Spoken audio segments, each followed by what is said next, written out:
The Overself is the place where the finite and the infinite meet.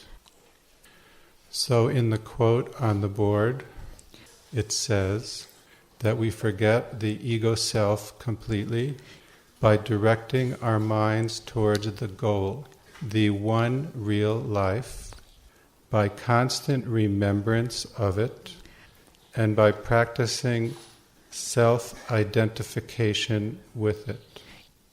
I will try and explain what it means to practice remembrance of the Overself and self-identification with it. PB also says that the short path is a path of joy, because if we truly identify with the higher, we will be joyful. It is not possible to be depressed or anxious if you are identified with the higher. So it is a path of joy. The short path is based on what PB calls mentalism, the power of mind to create reality. Just as the mind of God creates all of manifestation and all the universes, so our minds create our reality. So we are using our mind on the short path to create a sacred reality. PB gives many exercises to practice on the short path. He calls these ultra-mystic exercises. They are beyond mysticism. Why does he say this? The mystic wants to go inside and leave the world behind and experience God. That is a wonderful thing. But if God is also outside, then it is based on a mistake.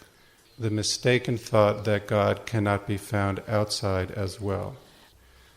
So the short path is ultra-mystic because it bridges the gap between the inside and the outside, which we experience, but which is not really there.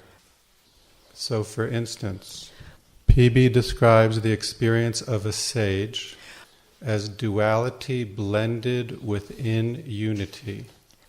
So the body is here and everything else is there, but in the experience of the sage, it is all inside a total unity with no feeling of separation. So I would like to talk about and share with you some of these ultra-mystic short path exercises. If you have seen or read PB's book, The Wisdom of the Overself, which is in Portuguese, it has 10 ultra-mystic exercises at the back of the book.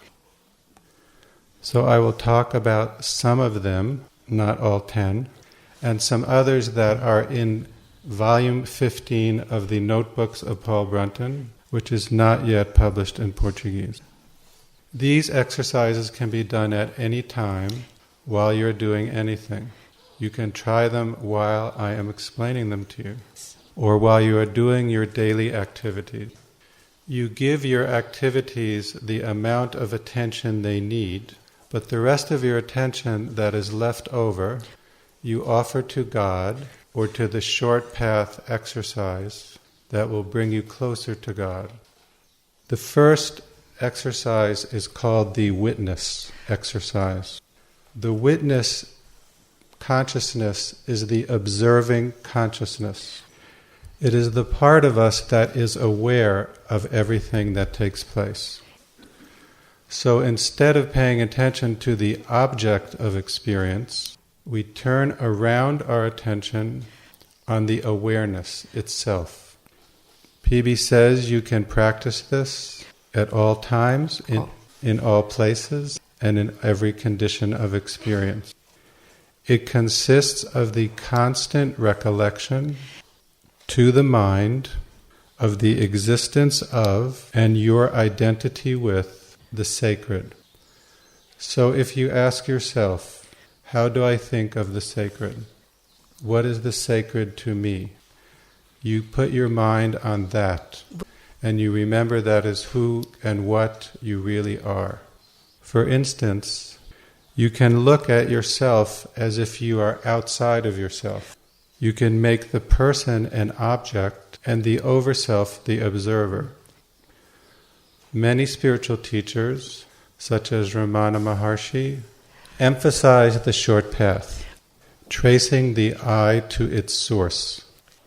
I would just point out that there is a danger of emphasizing the short path too much also, because I am still in need of self-improvement and self-purification and self-effort, and I should not forget that. For instance, you have all discovered that I need to learn to speak and write in Portuguese.